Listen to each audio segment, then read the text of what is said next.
الله الذي زين قلوبنا بزينة الإيمان وكره إلينا الكفر والفسوق والعصيان وربانا في قصر الإسلام وشيده بالأصول الأربعة والاستحسان وصلى الله تعالى على خير خلقه محمد وعلى آله وأصحابه أجمعين أما بعد فأعوذ بالله من الشيطان الرجيم بسم الله الرحمن الرحيم فلولا نفر من كل فرقة منهم طائفة ليتفقهوا في الدين وقال النبي صلى الله عليه وسلم إن العلماء ورثة الأنبياء وقال النبي صلى الله عليه وسلم من يرد الله به خيرا يفقهه في الدين صدق الله العظيم. اس بزم جنوں کے دیوانے ہر راہ سے پہنچے یزدہ تک، اس بزم جنوں کے دیوانے ہر راہ سے پہنچے یزدہ تک، ہے عام ہمارے افسانے دیوار چمن سے زندہ تک، ہے عام ہمارے افسانے دیوار چمن سے زندہ تک. 100 بار سوارا ہے ہم نے اس ملک کے سوئی پر، ہم کو یہ اہل جنوں بتلائیں گے کیا ہم نے دیا ہے عالم کو. میرے واجب الاحترام قابل صد تکریم اساتذہ کرام، طلباء اعزام، آج میں اس منعقد کردہ عظیم الشان تقریری مقابلے میں فقہا کی دینی خدمات کے حسین ترین موضوع کو اجاگر کرنے کی جسارت سخن کر رہا ہوں. موضوع اس قدر مطولات کا حامل ہے جس کا احاطہ کرنے کے لیے عقل سلیم کے ساتھ ساتھ نظر عمیق کی بھی اشد ضرورت ہے، اس لیے کہ فقہا کی دینی خدمات کسی علاقے، خطے، شہر اور ملک تک محدود نہیں، بلکہ جہاں کہیں اسلام کے شعاع اور کرنیں نظر آئے گی وہاں فقہا کا آفتاب و ماہتاب آب و تاب کے ساتھ منور جگمگاتا نظر آئے گا.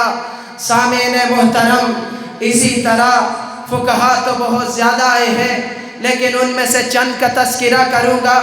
سب سے پہلے تلمیذ صحابہ مسند عظیم سرخیل کے بارے میں بتاؤں جن کا نام امام اعظم ابو حنیفہ ہے.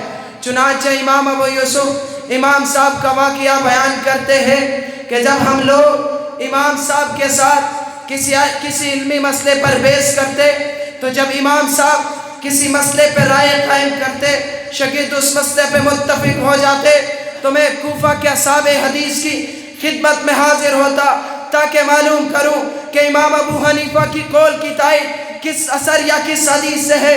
تو کبھی 2 یا 3 حدیثیں ان کے قول کی تائید کی مل جاتی، میں ان کو امام صاحب کے سامنے پیش کرتا تو امام ان میں سے کسی کو رد کر لیتے اور کسی کو لیتے اور فرماتے یہ صحیح نہیں یا مشہور نہیں.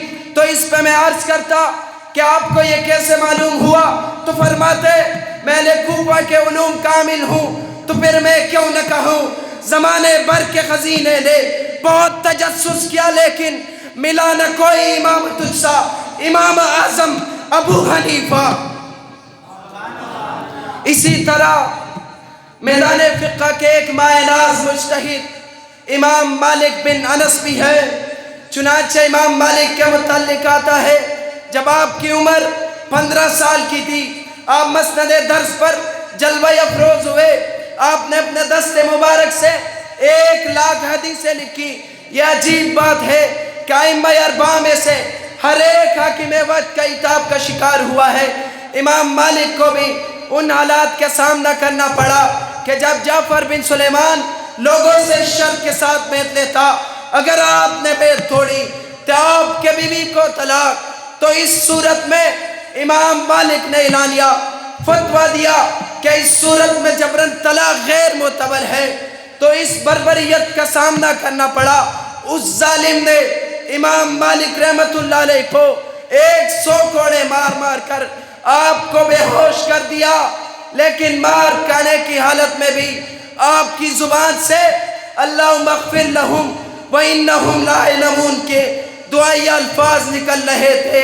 پھر مجھے کہنی دیجئے جو خلاف شریعت ہمیں حکم دے، جو خلاف شریعت ہمیں حکم دے، بدل دیں گے وہ حکمران دوستو، اپنی منزل کی دن میں رہے گا یہ کارواں، امام مالک کا یہ کارواں دوستو۔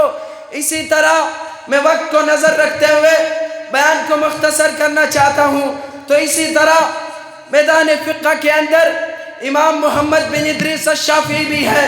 امام شافعی کے متعلق آتا ہے کہ جب ربی کہتے ہیں امام شافعی کے متعلق کہ امام شافعی مصر میں 4 سال رہے، اسی دوران انہوں نے 1050 ورق لکھے اور 2000 اوراق میں کتاب العلوم کی تخریج کی اور کتاب السنن کو لکھا۔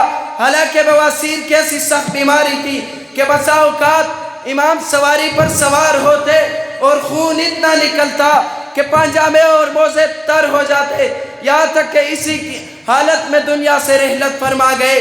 میں اپنی اپنی بیان کو اس شعر سے ختم کرنا چاہتا ہوں۔ امام اعظم سا یا مالک سا کوئی آئے آج بھی، امام اعظم سا یا مالک سا کوئی آئے آج بھی، دین کے علم کو پھر سے اٹھانے کا وقت ہے، دین کے علم کو پھر سے اٹھانے کا وقت ہے۔ حنبل و شافعی کے ارادوں کی ہے کمی، ورنہ یہ کشتیاں بھی چلانے کا وقت ہے۔ وما علینا الا البلاغ المبین۔ ماشاءاللہ جی، اگلے خطیب